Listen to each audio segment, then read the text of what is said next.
बिस्मिल्लाहिर्रहमानिर्रहीम।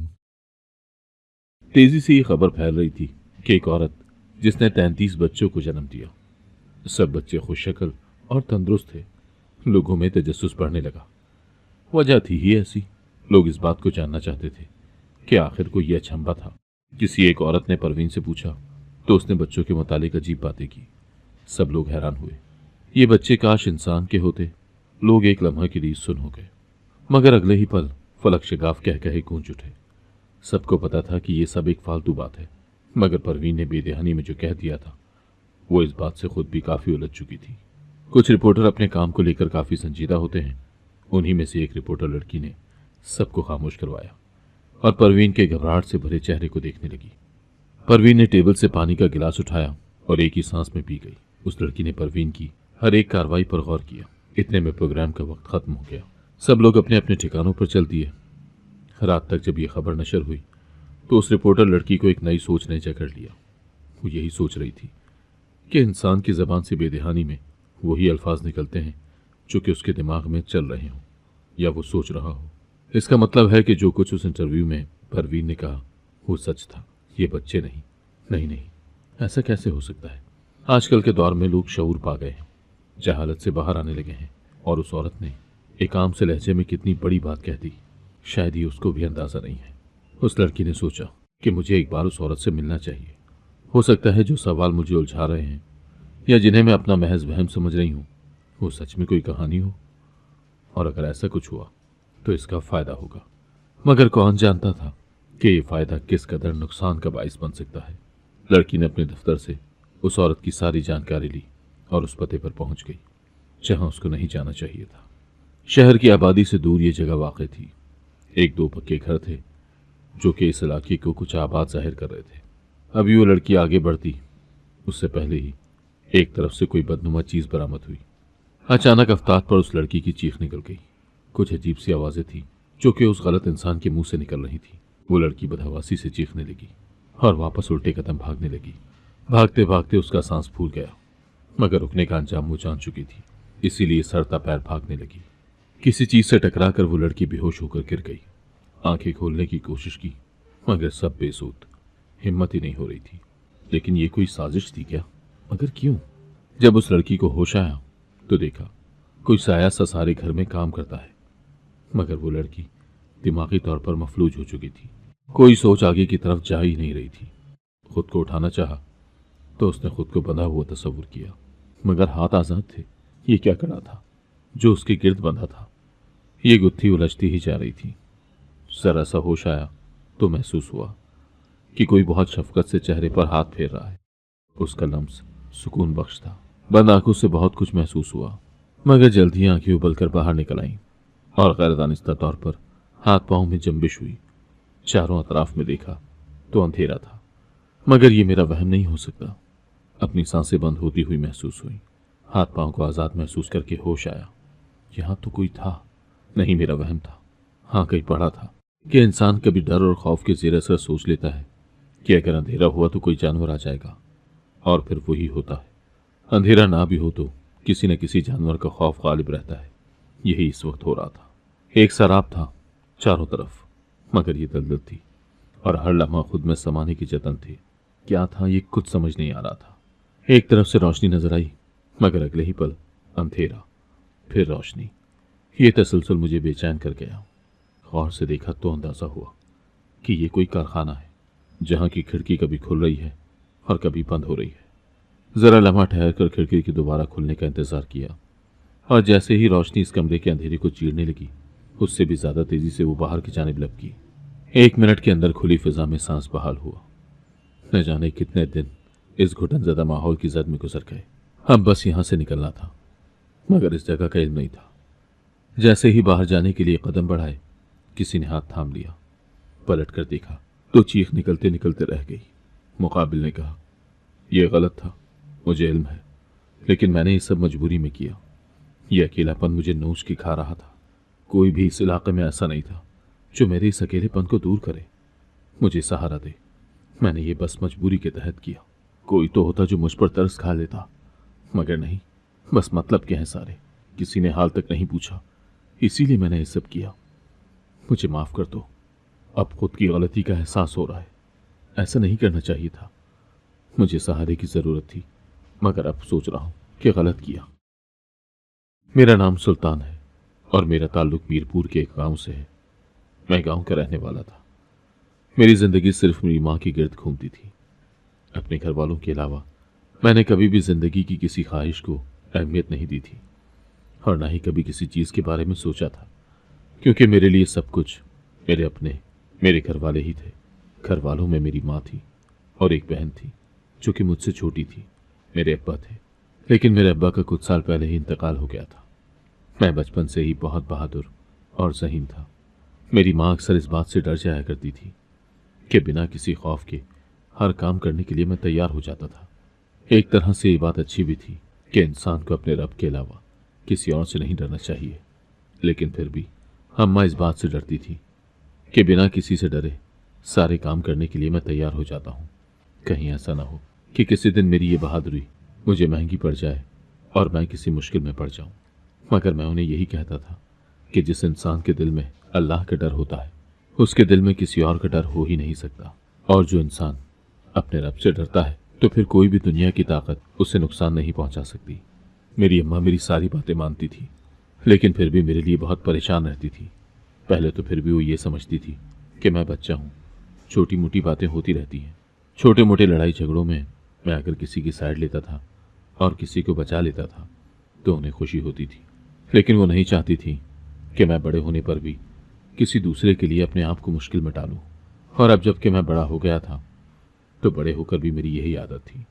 मैं अपने सामने किसी के साथ जुल्म होता नहीं देख सकता था। कोई भी किसी को मार रहा होता था या फिर किसी के साथ भी कुछ बुरा होता तो मैं फौरन उस जगह पहुंच जाता। न सिर्फ उस शख्स की मदद करता था, बल्कि मेरी पूरी कोशिश होती थी कि दूसरे शख्स को उस चीज़ की सज़ा दी जाए जो कुछ उसने दूसरे के साथ किया था। मैंने अपनी जो भी तालीम हासिल की थी वो अपने गांव से ही की थी। उसके बाद मेरे अब्बा मुझे शहर भेजना चाहते थे क्योंकि मैं पढ़ाई में बहुत अच्छा था, और कुछ मेरी अम्मा भी ऐसा ही चाहती थी, क्योंकि गांव में आए दिन ही किसी न किसी का झगड़ा होता था और इस झगड़े को ख़त्म करने के लिए मुझे बुलाया जाता था। मैं हमेशा ही दूसरों की मदद करने के लिए तैयार रहता था। किसी का भी झगड़ा होता मैं फ़ौरन पहुंच जाता। जब कोई भी आगे नहीं बढ़ता था तो मैं आगे बढ़कर न सिर्फ झगड़ा ख़त्म करवाता था, बल्कि ये भी जानने की कोशिश करता था कि आखिर इसमें गलती किसकी थी। इसी वजह से बहुत सारे लोग मेरी तरफदारी भी करते थे, मेरी हिमायत में भी बोलते थे, मुझे अच्छा जानते थे कि मैं बहुत ही हमदर्द इंसान हूँ और सबकी मदद करता हूँ। वहीं पर कुछ लोग ऐसे भी थे जिन्हें मैं बिल्कुल पसंद नहीं था, और उनमें हमारे गांव के चौधरी और उनके बेटे सबसे आगे थे, क्योंकि उन लोगों का काम ही गांव के गरीब लोगों को तंग करना और परेशान करना था। इसलिए कि गांव के लोग बहुत ही सादा होते हैं, खामोशी से दूसरों की बातें मान लेते हैं। वो लोग यहाँ के गरीब लोगों को डरा धमका कर अपनी बातें मनवा लेते थे, और यहाँ के लोग भी गरीब होते थे, इसीलिए डर के मारे कुछ नहीं बोलते थे। लेकिन वो ये जानते थे कि सुल्तान ऐसे लोगों से नहीं डरता, इसीलिए वो मदद के लिए मेरे पास आते और मैं बिना किसी खौफ के लोगों के सामने खड़ा हो जाता था। कभी भी अपने सामने किसी के साथ नाइंसाफ़ी होते नहीं देख सकता था। यही वजह थी कि गांव के कुछ लोग ऐसे थे जो कि इन बुरे कामों में मुलविस होते थे, और जिनका सामना मुझसे होता था वो जानते थे कि मैं उनकी ताकत से नहीं डरता। इसीलिए वो लोग मुझे पसंद नहीं करते थे और यही चाहते थे कि किसी न किसी तरह मुझे इस गांव से निकाल दें, क्योंकि जब तक मैं इस गांव में रहूंगा तब तक वो अपनी मनमानियां नहीं कर सकते। गांव में कोई भी ऐसा नहीं था जो कि उनके खिलाफ खड़ा होता या उनके खिलाफ आवाज़ ही बुलंद करता, सिवाय मेरी अम्मा को जब ये बात पता चली थी तो उन्होंने अब्बा से यही कहा कि वो मुझे शहर भेज दें। वहाँ पर मैं तालीम भी हासिल कर लूँगा और गांव से भी दूर रहूँगा, तो ये बड़े लोगों से जो मेरी दुश्मनियाँ बन गई थीं ये भी ख़त्म हो जाएंगी। कहीं ऐसा ना हो कि वो लोग मुझे कोई नुकसान पहुँचा दें। मेरे अब्बा ने भी यही फैसला किया था। मैं जाना नहीं चाहता था, लेकिन मेरे माँ बाप की ख्वाहिश थी, इसीलिए मैंने हाँ कर दी थी। मगर शायद किस्मत को कुछ और ही मंजूर था। मैंने अपने जाने की मुकम्मल तैयारी कर रखी थी, लेकिन फिर अचानक से ही मेरे अब्बा को जाने क्या हुआ था। वो हमें छोड़कर हमेशा हमेशा के लिए चले गए थे। मेरे अब्बा को अचानक से ही दिल का दौरा पड़ा था और वो चल बसे थे। उनके जाने के बाद मैं अपनी माँ को और अपनी बहन को अकेला छोड़कर कैसे जा सकता था, और वैसे भी मेरे अब्बा ही सब कुछ संभाल रहे थे। उन्हीं के दम से तो हमारा घर चलता था। अब जबकि अब्बा नहीं रहे थे तो यहाँ पर रहकर मुझे अपनी माँ और बहन को संभालना था, अपना घर चलाना था। ऐसे में मैं अपनी पढ़ाई जारी रखने के लिए शहर नहीं जा सकता था। मेरी अम्मा बहुत परेशान रहती थी। अब्बा के चले जाने के बाद तो घर के हालात और भी खराब हो गए थे। मेरे अब्बा ने जो कुछ भी जमा किया था उसमें से मैंने कभी कुछ खर्च नहीं किया था, क्योंकि वो सब कुछ मेरी बहन की शादी के लिए जमा था। और अब्बा के जाने के बाद सारी जिम्मेदारी मेरे ऊपर थी। मेरे पास कोई नौकरी नहीं थी और अब तक मैंने कभी कोई काम नहीं किया था। मेरे अब्बा दूसरों के खेतों में काम करते थे और वहां से मैं अच्छा मुनाफा मिलता था। अब्बा के चले जाने के बाद जब मैंने काम करना शुरू किया तो मैं जिस जगह भी काम के लिए जाता था मुझे कहीं पर भी कोई काम नहीं मिल रहा था, क्योंकि गांव के जो बड़े लोग थे वो मुझे अपने पास काम देने के लिए तैयार नहीं थे। इसलिए कि बहुत मर्तबा उनके बेटों से मेरा झगड़ा हो चुका था और इसी बात का गुस्सा निकालते हुए वो ना तो मुझे अपने खेतों में काम करने के लिए रखते थे और ना ही मुझे कोई और काम देते थे। कि गांव के जो गरीब लोग थे, जो हमेशा मेरी हिमायत करते थे और मुझे एक बहादुर जवान समझकर हमेशा मदद के लिए मेरे पास आते थे, वो लोग भी मजबूर थे। उनके पास अपनी ज़ाती ज़मीनें नहीं थी और ना ही ऐसी कोई नौकरी थी जो वो मुझे दे देते। कुछ समझ ही नहीं आता था कि अब मैं क्या करूं। घर को भी तो चलाना था और अब्बा के जाने के बाद तो हालात और ख़राब हो गए थे। मैंने भी नौकरी ढूंढने में जी जान लगा दी थी। बहुत जगह जाता था लेकिन कोई भी काम पर रखने के लिए तैयार नहीं होता था। थक हार कर अम्मा ने मुझसे यही कहा कि मैं शहर चला जाऊं, वहां पर मुझे कोई ना कोई काम ज़रूर मिल जाएगा। लेकिन अम्मा और बहन को छोड़कर मैं कैसे चला जाता, जबकि ये मैं भी जानता था कि गांव में कुछ लोग ऐसे भी थे जो कि मेरे शदीद खिलाफ थे। कहीं ऐसा ना हो कि मेरी गैर मौजूदगी में वो मेरे घर वालों को कोई नुकसान पहुंचा दे। इसीलिए मैं शहर जाने के हक में नहीं था और फिर बहुत कोशिशों के बाद आखिरकार मुझे एक छोटी सी नौकरी मिली थी। नौकरी भी यही थी कि मुझे रात के वक्त गांव में पहरा देना था। पिछले कुछ वक्त से गांव में हालात कुछ अच्छे नहीं थे। आए दिन किसी न किसी के घर में चोरी हो जाती थी या फिर ऐसे हादसात और वाक़ये हो जाते थे। जब ही सब गांव वालों ने मिलकर ये फैसला किया था कि क्यों ना गांव में पहरा लगा दिया जाए, ताकि जो कोई भी इस काम में शामिल हो तो वो पकड़ा जा सके और लोगों को नुकसान होने से बचाया जा सके। चूंकि मैं किसी चीज़ से डरता नहीं था और सब लोग जानते थे कि मैं बहुत बहादुर हूँ, तो ये काम मुझसे अच्छा कोई नहीं कर सकता था। इसीलिए सब लोगों ने मुझे इस काम पर रख लिया था और तनख्वाह देने का वादा भी किया था। मैं बहुत खुश था कि मुझे काम मिल गया है, मगर अम्मा इस बात के हक में बिल्कुल नहीं थी। उन्होंने मुझे कह दिया कि मुझे रात को घर से बाहर रहने की ज़रूरत नहीं है, क्योंकि पिछले कुछ वक्त में गांव के हालात बहुत ख़राब हो गए थे और बहुत सारी बातें सुनने को मिलती थी। कभी किसी के साथ कोई हादसा पेश आ जाता था तो कभी किसी के घर में कुछ हो जाता था, जिसकी वजह से लोगों में खौफ व हरास बढ़ने लगा था। आखिर ये सब कुछ क्या हो रहा था? हाथ से पहले तो ऐसा कुछ नहीं था। इसीलिए अम्मा भी घबरा गई थी।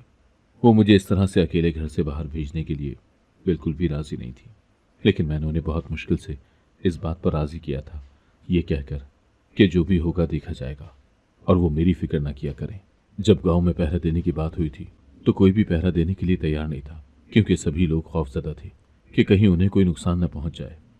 इसीलिए सब लोगों ने मेरा इंतखाब किया था, क्योंकि सभी जानते थे कि मैं बिना किसी डर और खौफ के गांव की हिफाजत करने के लिए तैयार हो जाऊंगा। और ऐसा हुआ भी था। मैंने गांव की जिम्मेदारी उठाई थी और पहरा देने का फैसला कर लिया। और फिर उसके बाद मैं रोज़ रात को अपने घर से बाहर निकलता था। सर्दियों की रातें थीं और रातें भी लंबी थीं। सारे लोग अपने अपने घरों में सो रहे होते थे और मैं अपने गांव के आखिरी कोने पर पहरा देता था, ताकि कोई भी अगर गांव में दाखिल हो तो मुझे पता चल सके। उस दिन के बाद से ऐसा कुछ नहीं हुआ था। न ही मैंने किसी को कभी गांव के अंदर आते देखा था और न ही यहां से किसी को जाते देखा था। इसीलिए कुछ दिनों के लिए तो गांव में सुकून और अमन हो गया था। सभी लोग मेरे बहुत शुक्रगुजार थे कि मैंने इस मुश्किल घड़ी में उनका साथ दिया था। एक रात इसी तरह मैं उसी जगह पर मौजूद था जब एक लड़की भागती हुई आ रही थी। मैं फौरन से खड़ा हुआ था कि आखिर ये लड़की कौन है। वो लड़की जिसने बहुत ही खूबसूरत लिबास पहना हुआ था, लेकिन अपना चेहरा उसने छुपाया हुआ था। चूड़ियों की आवाज़ मुझे सुनाई दी थी। अब मैं उठ खड़ा हुआ था। जब मैंने देखा तो वो लड़की भागती हुई मेरे पास आई थी और उसने मुझसे यही कहा कि मैं उसकी मदद करूं। कुछ लोग उसका पीछा कर रहे हैं और उसे नुकसान पहुंचाना चाहते हैं। मैं उसे इस जगह देखकर हैरान था, मगर मैंने उससे कोई भी सवाल न किया। मैं फौरन से खड़ा हुआ था और उससे यही कहा था कि उसे डरने की ज़रूरत नहीं है। जिस तरफ उसने इशारा किया था, जब मैंने उस तरफ जाकर देखा तो वहाँ दूर दूर तक कोई भी नहीं था। तब उस लड़की ने कहा कि शायद वो लोग वापस चले गए हैं। उन्हें पता चल गया था कि मैं यहाँ पर मौजूद हूँ। शायद इसीलिए वो वापस लौट गए होंगे। मैं बहुत हैरान था कि आखिर वो लड़की इतनी रात को अपने घर से बाहर क्यों निकली थी, लेकिन मैंने उससे कुछ न कहा। जब उस लड़की ने मुझसे ये कहा कि मैं उसे उसके घर तक पहुंचा दूं, कहीं ऐसा ना हो कि वो लड़के दोबारा से उसके पीछे आ जाए, मुझे भी यही मुनासिब लगा था कि मैं खुद ही उसे उसके घर तक छोड़ दूं। और फिर मैंने उसे चलने का कहा। मैंने एक नज़र भी उठाकर उस लड़की के चेहरे की तरफ नहीं देखा था, बस उसकी आवाज़ मुझे सुनाई दे रही थी, उसकी चूड़ियों की आवाज़ और उसकी पायल की आवाज़। फिर वो आगे आगे चलती जा रही थी, जबकि मैं खामोशी से उसके पीछे चल रहा था। फिर थोड़ा आगे जाकर उसने मुझसे कहा कि उसका घर आ गया है। वो मेरी बहुत शुक्रगुजार है कि मैंने उसकी मदद की। मैंने उसे जाने का इशारा किया और साथ में ये भी कहा कि आज के बाद वो कभी भी घर से अकेली बाहर न निकले। उस लड़की ने मुझसे ये कहा कि उसकी सहेली की मेहंदी थी, वो वहीं से वापस आ रही थी। उसे नहीं मालूम था कि कोई इस तरह से उसके पीछे लग जाएगा। जो भी हुआ था, मैंने ज़्यादा बात न की। वो लड़की अपने घर चली गई थी और मैं खामोशी से वापस आ गया था। जब मैं वापस आया तो उस जगह पर मेरी नज़र पड़ी। कोई चीज़ चमक रही थी। मैंने झुककर देखा तो वहां पर सोने की चेन थी। ये यकीनन उसी लड़की की ही थी। मैंने वो चेन उठा ली थी और अपने पास रख ली। अगले दिन मैं घर गया तो अम्मा की तबीयत बहुत ज़्यादा ख़राब थी। मैं बहुत परेशान हो गया था। मेरे पास तो उनके इलाज के लिए भी पैसे नहीं थे। मुझे गांव वालों से जो थोड़ी बहुत तनख्वाह मिली थी वो तो घर के खर्चों में ही निकल गई थी।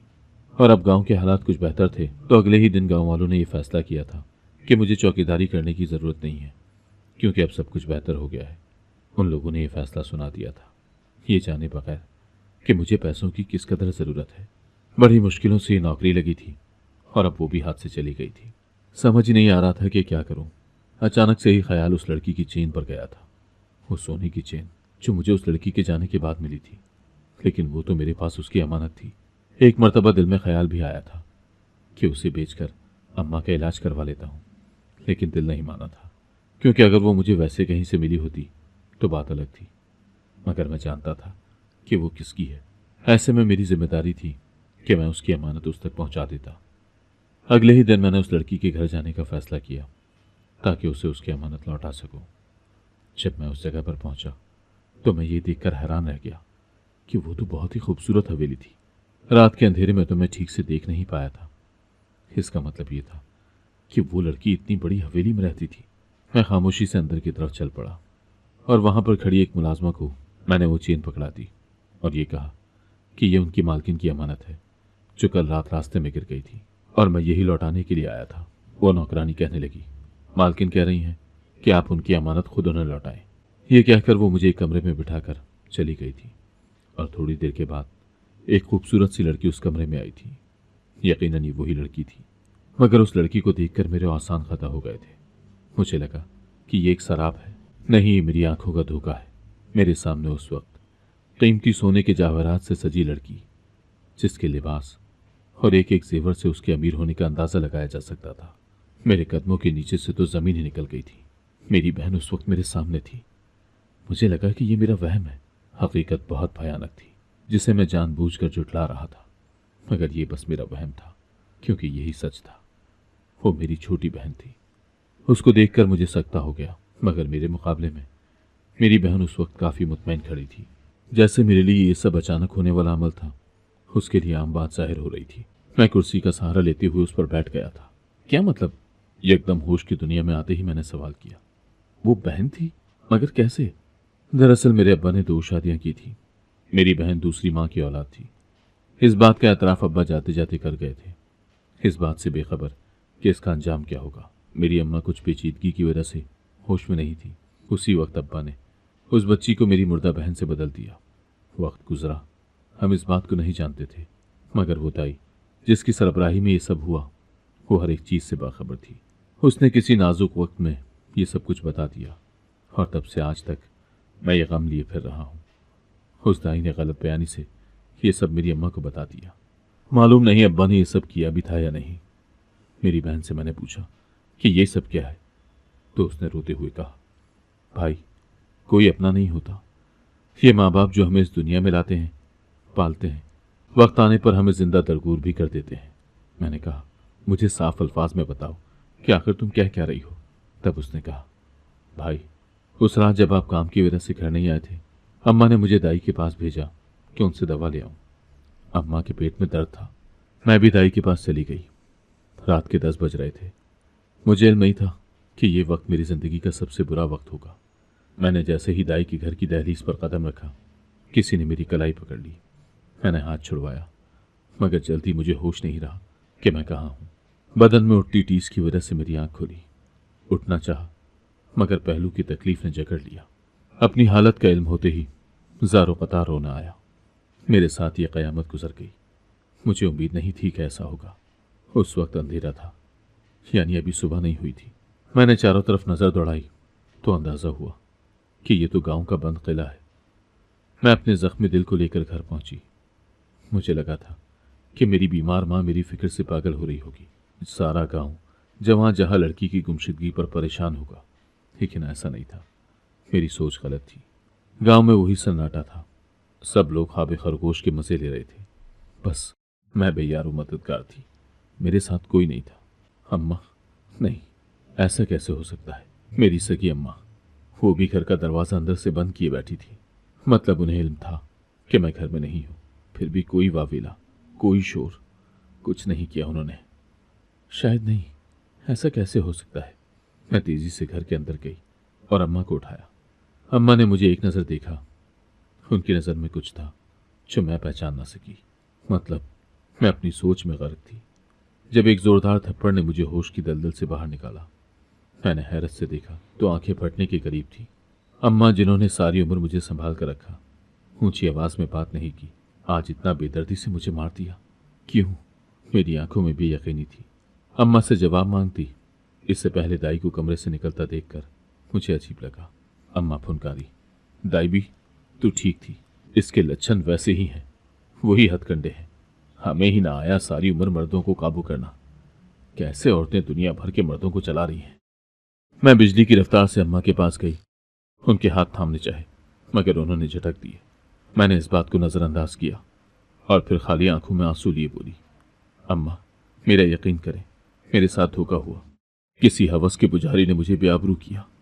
अम्मा, मेरा कोई अमल दखल नहीं है, मेरा एतबार करो।